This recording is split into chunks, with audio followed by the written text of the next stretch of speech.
हमारी नेकियों को बर्बाद कर देने वाली चौथी चीज, अगर हम नमाज की पाबंदी नहीं करते, नमाज को छोड़ देते, रात भर आपने जलसा सुना, सुबह फजर की अजान हो रही है, अस्सलातु खैरुम मिनन नौम की सदाएं बुलंद हो रही हैं और आप आराम से सोए पड़े हैं, आपने फजर की नमाज छोड़ दी। याद रखो मेरे भाई, नमाज का छोड़ना भी ये बहुत बड़ा गुनाह है और इससे भी हमारी नेकियां बर्बाद हो जाएंगी। अल्लाह के नबी फरमाते हैं, अव्वलु मा युहासबु बिहिल अब्दु यौमल क़ियामति सलातु, क़यामत के दिन बंदे से पहला हिसाब उसकी नमाज के बारे में किया जाएगा। फ़इन सलुहत, अगर नमाज का मामला सही है, अगर नमाज सही है तो सारा अमल सही है, और अगर नमाज का मामला गड़बड़ है तो सारा मामला गड़बड़ है। और एक और हदीस में अल्लाह के नबी ने फरमाया, मन तरक सलातल अस्री फ़क़द हबिता अमलुहु, जिसने असर की नमाज जानबूझ करके छोड़ दी उसका अमल बर्बाद हो जाएगा। जब एक टाइम की नमाज जानबूझ करके छोड़ने वाले का अमल बर्बाद हो जाएगा। हमारे कितने भाई ऐसे हैं जो एक टाइम की भी नमाज नहीं पढ़ते, जिनकी जिंदगी में नमाज के लिए कोई मकाम नहीं है। मेरे भाइयों, सोचो उनका क्या। शेख अब्दुल अजीज इब्न बाज से पूछा गया, बीवी नमाज पढ़ती है, शौहर नमाज नहीं पढ़ता। बीवी नमाज पढ़ती है, शौहर नमाज नहीं पढ़ता, एक टाइम की नमाज नहीं पढ़ता, शौहर क्या होगा? शेख इब्न बाज का फतवा मौजूद है, जाइए इंटरनेट पर आप भी देख लीजिए। शेख इब्न बाज कहते हैं, अगर बीवी नमाजी है और शौहर बेनमाजी है तो निकाह खत्म कर दिया जाएगा, निकाह खत्म कर दिया जाएगा और उस मुसलमान औरत को उस बेनमाजी के साथ नहीं रखा जाएगा, क्योंकि नमाज न पढ़ने वाला काफिर है, नमाज को जानबूझ करके छोड़ने वाला काफिर है। ये सऊदी अरब के बहुत बड़े मुफ्ती का फतवा है। चलो ठीक है, हम इतनी सख्त बात नहीं कहते, हम कहते हैं नमाज छोड़ने वाला काफिर नहीं है अगर वो नमाज को फर्ज मानता है, नमाज को जरूरी मानता है। अगर लापरवाही की वजह से वो नमाज नहीं पढ़ता है, काफिर तो नहीं है, मगर मेरे भाइयों गुनहगार तो है और बहुत बड़ा गुनहगार है। और आज अफसोस की बात यह है, हम दावा ये करते हैं कि हम नबी के चाहने वाले हैं, हम नबी से मोहब्बत करने वाले हैं, नबी के लिए जान दे देंगे। अरे तुम क्या नबी के लिए जान दोगे? तुम क्या नबी से मोहब्बत करोगे? तुम्हें नबी से मोहब्बत होती तो तुम नमाज न छोड़ते। मेरे नबी को नमाज से बहुत प्यार था। अल्लाह के नबी कहा करते थे, जुइलत कुर्रतु ऐनी फिस सलाह, नमाज मेरी आंखों की ठंडक है, मेरी नमाज मेरी आंखों की ठंडक है। और अपनी वफात के पहले, अपने इंतकाल के पहले अल्लाह के नबी दुनिया से ये कहकर गए, अस्सलाता अस्सलाता व मा मलकत ईमानुकुम, ओ लोगों नमाज की पाबंदी करते रहना, नमाज का ख्याल करते रहना, नमाज जानबूझ करके कभी मत छोड़ना। तो नमाज छोड़ने वाला भी बहुत बड़ा गुनहगार है और वो अपनी नेकियों को खतरे में डाल रहा है। इस बात का डर है कि उसकी नेकियां बर्बाद हो जाएं। और आगे 11 चीजें मैं बयान करके बात खत्म कर दूंगा। अभी 4 चीजें। नंबर 5 हमारी नेकियों को बर्बाद कर देने वाली 5वीं चीज, हुकूकुल इबाद में कोताही। अगर आपने किसी का हक मारा होगा, किसी की जमीन पर नाजायज कब्जा किया होगा, किसी का माल नाजायज तरीके से हड़प लिया होगा, अल्लाह के नबी फरमाते हैं कि मेरी उम्मत में सबसे गरीब आदमी, सबसे फकीर आदमी, सबसे मुफलिस आदमी वो होगा जो कयामत के दिन नमाज लेकर के आएगा, रोजा लेकर के आएगा, ज़कात लेकर के आएगा, हज लेकर के आएगा, बहुत सारी नेकियां लेकर के आएगा। वयाती कद शतम हाज़ा व क़ज़फ़ हाज़ा वो अकल माला हाज़ा, लेकिन किसी को गाली दी होगी, किसी का हक मारा होगा, किसी का माल हड़पा होगा, किसी की जमीन पर कब्जा किया होगा, उसकी सारी नेकियां उसके उन तमाम हकदारों को दे दी जाएगी जिनका उसने हक मारा था। और जब उसकी नेकियां खत्म हो जाएंगी, अल्लाह के नबी फरमाते हैं हकदारों के गुनाह इसके ऊपर लाद दिए जाएंगे और जो दुनिया से नेकी लेकर के गया था उसके ऊपर दूसरों के गुनाह लाद दिए जाएंगे और वो जहन्नम के अंदर फेंक दिया जाएगा। मेरे भाइयों, बड़ा खतरनाक मसला है हुकूकुल इबाद का। किसी का हक मत मारना, किसी का हक मत मारना। दुनिया की अदालत में हो सकता है आप केस जीत जाएं, वकील को खरीद लें, जज को खरीद लें, पुलिस वालों को खरीद लें, हो सकता है दुनिया में आप बेईमानी कर लें, मगर कान खोल करके सुन लो, अल्लाह की अदालत में कोई बेईमानी नहीं कर सकता। अल्लाह की अदालत में कोई रिश्वत नहीं चलेगी। अल्लाह के फरिश्ते रिश्वत नहीं लेते। अल्लाह के नबी फरमाते हैं, मन कानत इंदहु मज़लमतुन लिअखी, अगर अपने भाई पर जुल्म किया है तो दुनिया में उससे छुटकारा पालो, वरना आखिरत की करेंसी रुपया पैसा नहीं होगी। आखिरत की करेंसी तुम्हारी नेकियां और तुम्हारे गुनाह होंगे। अगर तुमने दुनिया वालों का हक मारा होगा, तुम्हारी नेकियां उनको दे दी जाएंगी और उनके गुनाह तुम्हारे ऊपर लाद दिए जाएंगे। इसलिए मेरे भाइयों, हुकूकुल इबाद के मामले में बहुत होशियार। आज भाई भाई का हक मार रहा है। आज कितने बाप हैं अपनी औलाद का हक मार रहे हैं। कितने बाप है अपनी बेटियों को, कितने भाई हैं अपनी बहनों को जायदाद में, वरासत में महरूम कर देते हैं। सारी जायदाद बेटों के नाम लिख देते हैं ताकि बेटी वारिस ना हो जाए। कितने भाई हैं अपनी बहनों का हिस्सा और हक खा जाते हैं। मेरे भाइयों, याद रखो, हुकूकुल इबाद का मामला बहुत खतरनाक है। अगर आपने किसी का हक मारा होगा, कल क़यामत के दिन आपको जवाब देना पड़ेगा और आपकी नेकियां बर्बाद हो जाएंगी और आपके जिम्मे उस इंसान के गुनाह डाल दिए। 5 चीजें हो गई। नंबर 6, शराब पीना, ये भी बहुत बड़ा गुनाह है। शराब पीने वाले की नमाज भी कबूल नहीं होती है। अल्लाह के नबी फरमाते हैं, मन शरिबल खमरा ला तुक़बलु लहू सलातु अर्बईन सबाहा, जो शराब पीता है उसकी 40 दिन की नमाज कबूल नहीं होगी। शराब पीने वाले की 40 दिन तक की नमाज कबूल नहीं होगी जब तक वो अल्लाह ताला से सच्ची तौबा न कर ले। उसकी 40 दिन तक की नमाज कबूल नहीं। इतना बड़ा गुनाह है शराब पीना। आज मुसलमान बड़े शौक से शराब पी रहा है। शराब के अड्डों पे चले जाओ, आपको मुसलमान ज्यादा नजर आ जाएंगे। मेरे भाइयों, शराब से बचो, नशे से बचो। ये नशा आपकी नमाजों के लिए, आपकी इबादत के लिए बहुत घातक है। शराबी की 40 दिन तक की नमाज कबूल नहीं।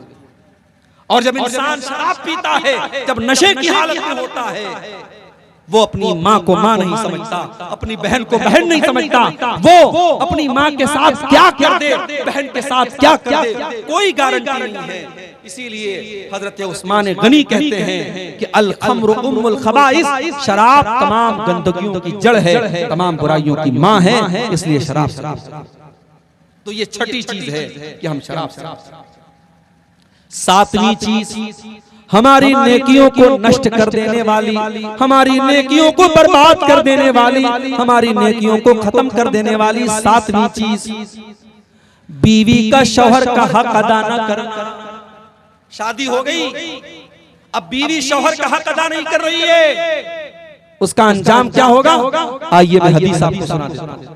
अल्लाह के नबी फरमाते हैं, सलासतुन ला यक़बलुल्लाहु सलातहुम, 3 लोग ऐसे हैं जिनकी नमाज अल्लाह ताला कबूल नहीं करता है। उनकी नमाज उनके सर के ऊपर नहीं जाती है। अल्लाह ताला के उनकी नमाज नहीं जाती है, उनकी नमाज नीचे ही रह जाती है, आसमान पर नहीं जाती है। 3 ऐसे बदनसीब लोग हैं। नंबर 1, रजुलुन अम्मल कौम व हुम लहू कारिहून, एक वो इंसान जो नमाज पढ़ा रहा है जबकि लोग उसको इमाम बनाना नहीं चाहते, लोग उसकी इमामत को पसंद नहीं करते, जबरदस्ती इमाम बना। बहुत सारी जगहों पर ऐसा लोग नापसंद करते हैं उसकी किसी हरकत की वजह से, लेकिन वो जबरदस्ती 5 टाइम की नमाज पढ़ा रहा है, जबरदस्ती इमाम बना हुआ है। अल्लाह के नबी फरमाते हैं, जो जबरदस्ती लोगों का इमाम बन जाए, कयामत के दिन उसकी नमाज अल्लाह के कबूल नहीं। नंबर 2, वरजुलुन सल्ला अला जनाज़तिन वलम युमर, जो किसी की जनाजे की नमाज पढ़ा दे जबकि उससे कहा नहीं गया था, किसी और से कहा गया था, ये जबरदस्ती आगे बढ़कर के जनाजा पढ़ा रहा है। जनाजे की नमाज बगैर इजाजत पढ़ाने वाला, उसके लिए भी अल्लाह के नबी फरमाते हैं उसकी नमाज अल्लाह ताला के कबूल नहीं। और नंबर 3, वम्रातुन दआहा ज़ौजुहा, और वो औरत जिसका शौहर उसको बिस्तर पर बुला रहा है, जिसका शौहर अपना हक अदा करने के लिए उसको बुला रहा है, फ़अबत, और वो इनकार कर रही है। ये बहुत बड़ी बात। बीवी का हक है कि वो शौहर की बात माने और शौहर का हक है कि वो बीवी का हक अदा करे। अगर बीवी शौहर का हक अदा नहीं करती है, नमाज पढ़ती रहे, रोजा रखती रहे, हज करती रहे, अल्लाह ताला के यहाँ वो जन्नती नहीं बन सकती जब तक वो शौहर का हक अदा। इसीलिए जब एक औरत अल्लाह के नबी के पास आती है, अल्लाह के नबी पूछते हैं अज़ाती ज़ौजिन अंती, क्या तुम शादीशुदा हो? हाँ अल्लाह के नबी मैं शादीशुदा हूँ। आपने फरमाया कि तुम अपने शौहर के साथ कैसा सलूक करती हो? कहती है अल्लाह के नबी मैं अपने शौहर के साथ बहुत अच्छा सलूक करती हूँ, मैं खुश रखती हूँ उसको। आपने फरमाया कान खोल करके सुन लो, इन्नमा हुआ जन्नतुकी व नारुकी, तुम्हारा शौहर तुम्हारी जन्नत है और तुम्हारा शौहर तुम्हारी जहन्नम भी है। तुम उसे खुश रखोगी, उसकी खिदमत करोगी, उसकी इताअत करोगी तो जन्नत में जाओगी, और शौहर का हक अदा नहीं करोगी, शौहर को नाराज करोगी, शौहर की फरमा बरदारी नहीं करोगी तो वही शौहर तुम्हारे लिए जहन्नम बन जाएगा। आज बहुत सारी औरतें जलसे में जाती हैं, तकरीर सुनती हैं रात दिन, मगर शौहर से ढंग से बात नहीं करती हैं, शौहर से सीधे मुंह बात नहीं करती हैं। मेरी माँ और बहनों, आपकी नमाज, आपकी दीनदारी बेकार है अगर आपका शौहर आपसे खुश नहीं है, अगर आप अपने शौहर को खुश नहीं रखती हैं और उसका हक अदा नहीं करती। और आगे बढ़िए, नंबर 7, सातवीं चीज जो हमारी नेकियों को बर्बाद कर देने वाली है, औरत का खुशबू लगा करके घर के बाहर निकलना। अल्लाह के नबी फरमाते ला यक़बलुल्लाहु सलातम रातिन तततय्यबु लिहाज़ल मस्जिद, जो औरत मस्जिद में खुशबू लगा करके आती है, बड़े गौर से सुनना मेरे भाइयों, मेरी माँ बहनों, अगर पिंडाल के अंदर आप मेरी बातों को सुन रही हैं तो आप भी गौर से सुनना। जो औरत मस्जिद में नमाज पढ़ने के लिए आ रही है, अल्लाह के नबी उसके बारे में फरमा रहे हैं, जो औरत खुशबू लगा करके आती है मस्जिद में नमाज पढ़ने के लिए, उसकी नमाज अल्लाह ताला कबूल नहीं करेगा। हत्ता तरजिया फतगतसिला गस्लहा लिल जनाबा, जब तक के वो घर जा करके गुस्ल न कर ले। कौन सा गुस्ल? जो गुस्ले जनाबत होता है, जब औरत नापाक हो जाती है, नापाक होने के बाद जो वो गुस्ल करती है, सर से पैर तक नहाती है, जब तक वो गुस्ल नहीं कर लेगी खुशबू लगाने वाली औरत, तब तक उसकी नमाज अल्लाह ताला कबूल नहीं करेगा। जब नमाज के लिए आने वाली औरत खुशबू नहीं लगा सकती तो जलसे के लिए आने वाली औरत खुशबू कैसे लगा सकती? अकीका और शादी की दावत में जाने वाली औरत दुनिया भर के परफ्यूम और खुशबू लगा करके क्यों जा रही है? अगर नमाज के लिए आना हराम है मेरे भाइयों, तो जलसे में भी खुशबू लगा करके आना हराम है। मुझे अफसोस होता है आपके इलाके में, मुझे लोगों ने बताया कि कहीं पर जलसा हुआ था, बहुत बड़ा जलसा हुआ था, लाखों का खर्च हुआ था, मगर जलसे में मानुस छिलोना, मानुस छिलोना आदमी नहीं थे। मैंने पूछा क्यों नहीं थे? बोले औरतें नहीं आई थी, औरतों का इंतजाम नहीं था तो मर्द हजरात नहीं आए। पता ये लगा कि जलसे में मर्दों की और नौजवानों की एक बड़ी तादाद इसलिए आ रही है क्योंकि औरतों का जमघट होता है। जवान लड़कियां हैं, खूबसूरत कपड़े पहन करके, सज करके, सवर करके, ज्वेलरी वगैरह पहन करके और मेकअप करके आ रही हैं, और दुकानें लगी हैं, सड़कों पर नौजवान लड़के भी टहल रहे हैं, लड़कियां भी टहल रही हैं। मेरे भाइयों, ये मंजर बड़ा नामुनासिब है, ये चीज बड़ी नामुनासिब है। अल्लाह के नबी फरमा रहे हैं जो औरत नमाज के लिए आ रही है खुशबू लगाकर, उसकी नमाज अल्लाह ताला कबूल नहीं करेगा। तो जो औरत जलसे में आती है, अपनी बहनों से कहना चाहूंगा, सिंपल ड्रेस में आओ, सादा कपड़े में आओ, खुशबू के बगैर आओ और पर्दे के अंदर आओ और तकरीर सुन करके वापस अपनी घर चली जाओ। जलसों को तमाशा मत बनाओ मेरे भाइयों। जलसों, आज कितने जलसे हैं मुझे लोग बताते हैं, मौलवी साहब आज जलसे में एक लड़का लड़की पकड़े गए, आज जलसे में एक लड़का लड़की रंग रलियां करते हुए और आपस में एक दूसरे से मिलते हुए पकड़े गए। मुझे ये खबरें सुनकर के अल्लाह की कसम बड़ा अफसोस होता है। ये जलसा है मेरे भाई, ये दीन का प्रोग्राम है, और आज आपके सीमांचल में इन जलसों की क्या शक्ल बना दी गई। हमें इस पर भी गौर करना चाहिए, हमें अपने जलसों की भी इस्लाह करनी चाहिए। हम अपने घर की औरतों को अगर जलसे में लाते हैं तो सख्ती करके लाएं। जलसे में जाना है, मगर सिंपल तरीके से जाना है। अपनी जवान लड़कियों को आप ताकीद कर दें, देखो हमें सादा तरीके से जाना है, सज करके समर करके मेकअप करके खुशबू लगा करके नहीं जाना है। जब मस्जिद में नमाज पढ़ने के लिए जाना हराम है, तो जलसे में भी सज समर करके आना किसी औरत के लिए जायज नहीं है। और आगे तो खुशबू लगा करके जो औरत आती है उसका मामला भी आपने सुन लिया। इसी तरीके से मेरे भाइयों, नेकियों को बर्बाद कर देने वाली एक और चीज, और वो चीज ये है कि इंसान अकेले में, तन्हाई में, जहां कोई देखने वाला ना हो, वहां वो गुनाह का काम करे, वो नाजायज काम करे, वो हराम काम करे। अकेले और तन्हाई में किए जाने वाले गुनाह भी इंसान की नेकियों को बर्बाद कर देते हैं। और मैं जो हदीस सुनाने जा रहा हूं, आप उस हदीस को बड़े गौर से सुनिएगा। और आपके हाथों में मोबाइल है, आप सबके हाथों में मोबाइल है, मैं जानता हूं। आज 3 साल के बच्चे से लेकर 70 साल के बूढ़े के हाथ में मोबाइल और स्मार्टफोन है।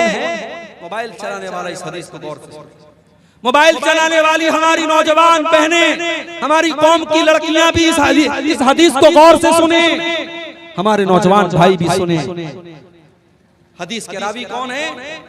हजरत सौबान रज़ी अल्लाह ताला अन्हु।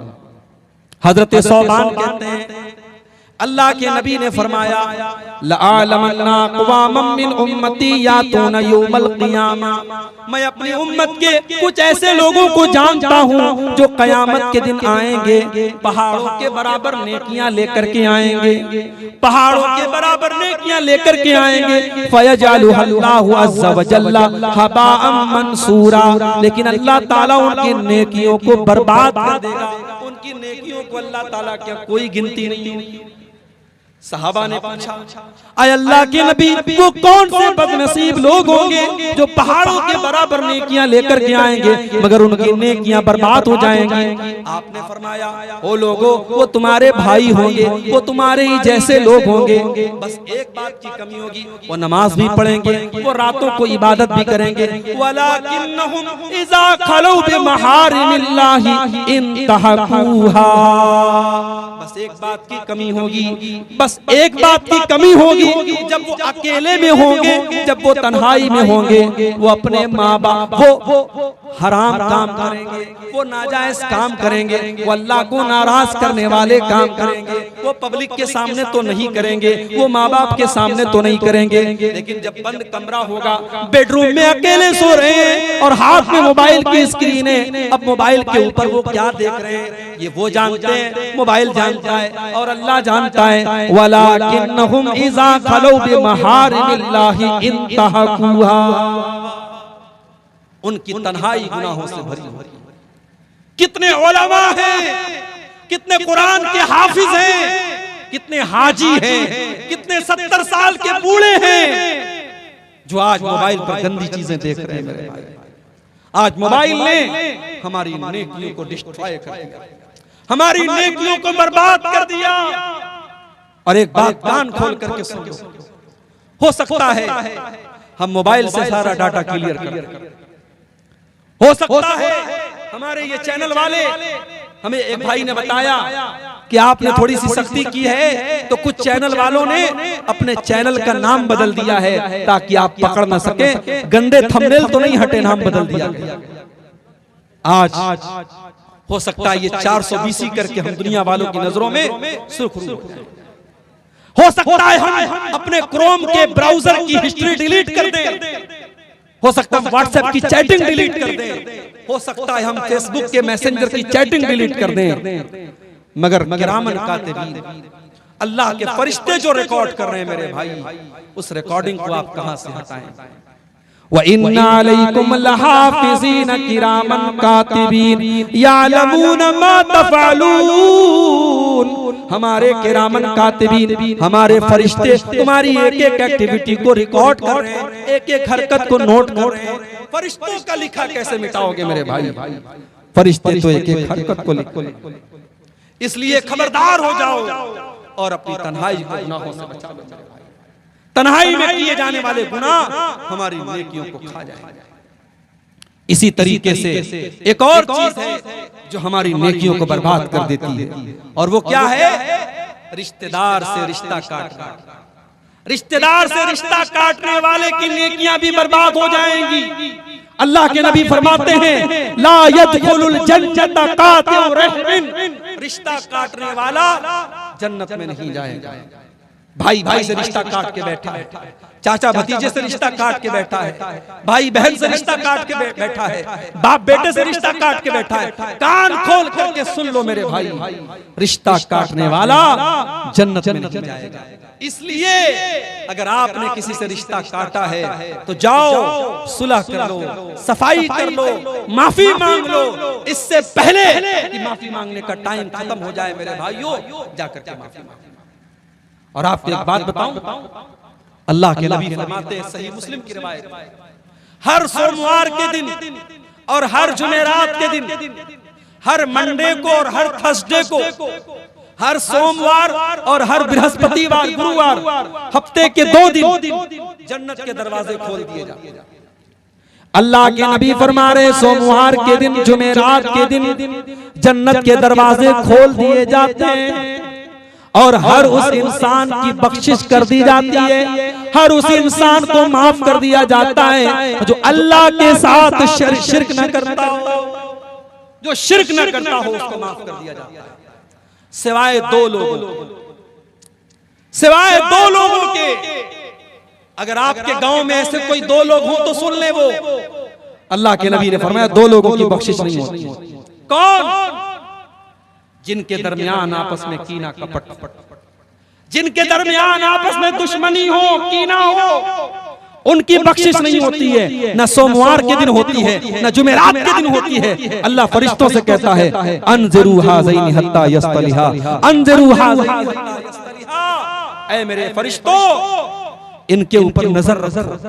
अगर ये सुलह कर लें, अगर ये मेल मिलाप कर लें, तब तो इनको जन्नत में डालना है, तब तो इनकी बख्शिश करना है। और अगर ये आपस में झगड़ा रखेंगे, अगर आपस में ये लड़ते रहेंगे, तो फिर इनकी बख्शिश नहीं होगी।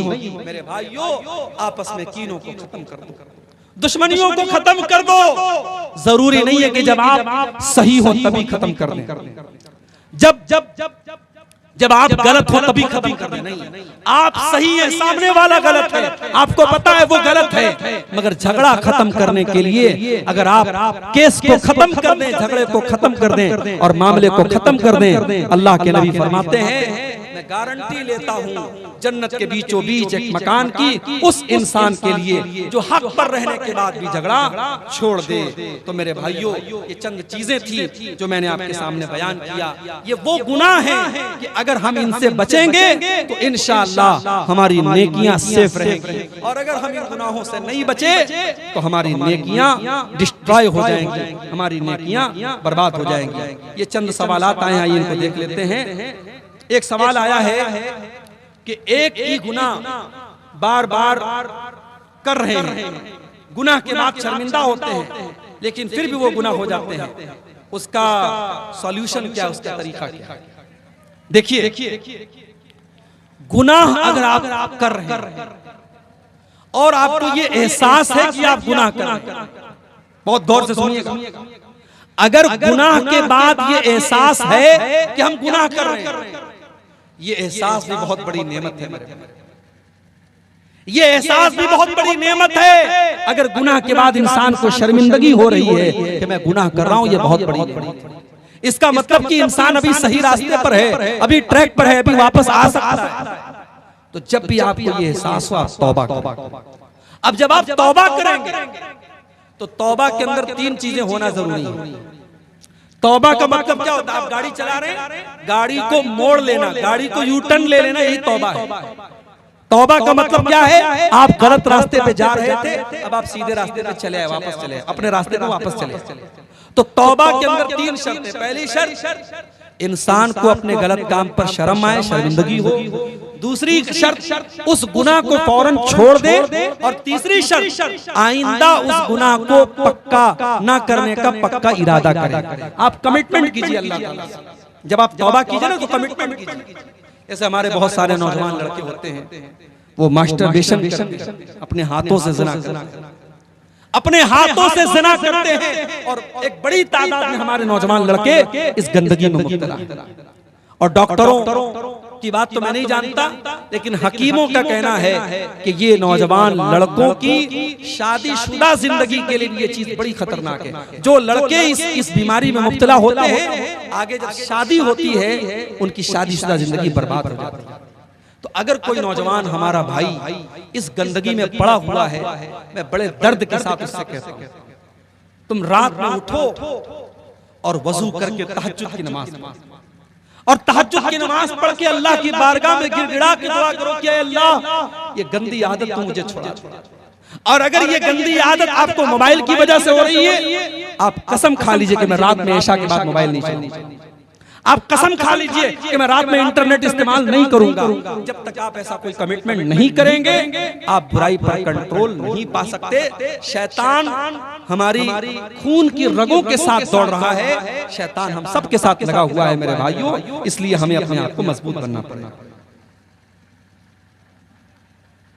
एक सवाल ये आया है कि मिंबर जो है वो पत्थर का होना चाहिए या लकड़ी का। जैसे बहुत सारी मस्जिदों में पत्थर का मिंबर है, जैसे जामिया सल्फिया और जामिया इमाम इब्न तैमिया में, तो मिंबर जो है वो वहां पे पत्थर का बना हुआ है। देखिए अल्लाह के रसूल सल्लल्लाहु अलैहि वसल्लम के जमाने में पहले जब आप खुतबा देते थे तो लकड़ी के तने पर, और बाद में एक औरत ने अल्लाह के नबी से ख्वाहिश जाहिर की कि मैं चाहती हूं कि आप इस लकड़ी के तने के बजाय मिंबर पर, और उसने उसका लड़का जो बढ़ई का काम करता था, कारपेंटर था, अपने बेटे से कह करके उसने खूबसूरत लकड़ी का मिंबर बनवाया। तो अल्लाह के नबी के दौर में लकड़ी का मिंबर था, मगर अल्लाह के नबी ने कोई ऐसी शर्त नहीं लगाई थी कि लकड़ी ही का हो। बाद में पत्थर का और इसी तरीके से ईंट और गारे का भी मिंबर हरम में, मस्जिद नबी में और मक्के में इस्तेमाल हुआ, और आज भी दुनिया में हो रहा है। तो इसमें कोई मसला नहीं है, लकड़ी का भी इस्तेमाल किया जा सकता है और पक्का पत्थर का भी इस्तेमाल किया जा सकता है। जिसको जहां जैसी सहूलत हो वो कर सकता है। लकड़ी वाले मिंबर में ये होता है कि फिर उसको जो है संभालना पड़ता है, उसको रखना पड़ता है, और एक बार अगर उसको बाकायदा पक्का बनवा दिया तो फिर कोई मसला नहीं, हमेशा के लिए वो बन जाता है। तो दोनों सूरतें जायज है, उसमें कोई शरीयत की तरफ से पाबंदी नहीं है। एक सवाल ये आया है कि तशहुद की उंगली से कब कब इशारा करना चाहिए। आपकी एक वीडियो में देखा हूं कि आप कह रहे हैं कि तशहुद में जब जब दुआ आए तब तब इशारा करना। बिल्कुल सही आपने सुना है, मैंने वीडियो में ये बात कही और आज फिर कह रहा हूं कि हदीस में ये आता है कि अल्लाह के नबी तशहुद में अपनी उस उंगली से इशारा करते, अपनी इस उंगली से इशारा करते थे। अब इशारा जो है, इशारा का मतलब उंगली उठाना। अब उंगली आपको जो उठाना है, तो ये उठाने का सिलसिला अत्तहियात से लेकर के सलाम फेरने तक रहेगा, ये पूरे तशहुद में। और हदीस में दूसरा लफ्ज आता है युहर्रिकुहा, अल्लाह के नबी इस उंगली को हरकत देते थे। कब हरकत देते थे? यदऊ बिहा, जब आप दुआ करते थे। अब मिसाल के तौर पर आप पढ़ते हैं अत्तहियातु लिल्लाहि वस्सलावातु वत्तय्यिबात, अब ये अल्लाह की तारीफ है, ये दुआ नहीं है। उसके बाद कहते हैं अस्सलामु अलैका अय्युहन नबी, ये दुआ है, आप नबी पर सलाम पढ़ रहे हैं, दुआ है। अब यहाँ पे आप हरकत देंगे वस्सलामु अलैना वाला इबादिल्लाहिस सालिहीन, अब ये भी दुआ है, यहाँ पे आप हल्की हल्की हरकत देंगे। उसके बाद अशहदु अल्ला इलाहा इल्लल्लाह व अशहदु अन्ना मुहम्मदन अब्दुहु व रसूलुहु, ये दुआ नहीं है, इस पर आप उंगली को ऐसे फिक्स रखेंगे। उसके बाद आप दरूद शरीफ पढ़ते अल्लाहुम्मा सल्ली अला मुहम्मद व अला आलि मुहम्मद, अब ये दुआ है, पूरा दरूद शरीफ दुआ है। अब पूरे दरूद शरीफ के दौरान हल्की हल्की हरकत देंगे। उसके बाद आप दुआ पढ़ते अल्लाहुम्मा इन्नी ज़लमतु नफ्सी ज़ुल्मन अल्लाहुम्मा इन्नी ज़लमतु नफ्सी ज़ुल्मन फ़ग़फ़िर ज़ुनूब ला यग़फ़िरु ज़ुनूब इल्ला अंता। अब ये पूरी दुआ है, अल्लाहुम्मा इन्नी ज़लमतु नफ्सी ज़ुल्मन, ये पूरी दुआ है। इस दुआ के दौरान आप हल्की हल्की हरकत करें। अल्लाहुम्मा इन्नी अऊज़ु बिका मिन अज़ाबि जहन्नम व अऊज़ु बिका मिन अज़ाबिल क़ब्र व अऊज़ु बिका मिन फ़ितनतिल मसीह दज्जाल। अब ये पूरी दुआ है, तो जहां दुआ है वहां आप उंगली को हरकत देंगे। हदीस की रोशनी में यही सही मालूम होता है, और शेख इब्न उसैमीन वगैरह का यही फतवा है। लेकिन ये कोई पाबंदी नहीं है, कोई शर्त नहीं है। अब कोई आम आदमी है, उतना पढ़ा लिखा नहीं है, तो थोड़ा थोड़ा हरकत देता रहे, और जो समझदार है और उसको समझ में आ रहा है कि यहाँ पे दुआ है, यहाँ पे दुआ नहीं है, तो जहाँ पे दुआ है वहाँ पे हरकत दे। ये ऐसा कोई मसला नहीं है जिसको लेकर के बहुत परेशान हुआ जाए। तो बहरहाल हमारा आज का जो मौजू था गुनाहों, ऐसे गुनाह जो नेकियों को बर्बाद कर देते हैं, हमने ऐसे गुनाहों को देखा है, हमने उस पर पूरी तकरीर सुनी है। हम अल्लाह से दुआ करते रब्बुल आलमीन तो हमें उन गुनाहों से बचने की तौफीक अता फरमा। आज के इस प्रोग्राम जिन भाइयों ने मेहनत की, कोशिश की और जिस इदारे के लिए आज का ये प्रोग्राम मुनक्किद हुआ, अल्लाह इस इदारे को तरक्की अता फरमाए, अल्लाह इस इदारे से पढ़ने वाले बच्चों को दीन का हाफिज और आलिम बनाए। रब्बुल आलमीन हमारे जमा होने को कबूल फरमाए। रब्बुल आलमीन हमें कहने सुनने से ज्यादा अमल करने की तौफीक अता फरमाए। जिन भाइयों ने मदरसे में दान दिया है और जो अभी दान देने वाले हैं, चंदा देने वाले हैं, अल्लाह उनके माल में बरकत नसीब फरमाए। जाते जाते मेरी आपसे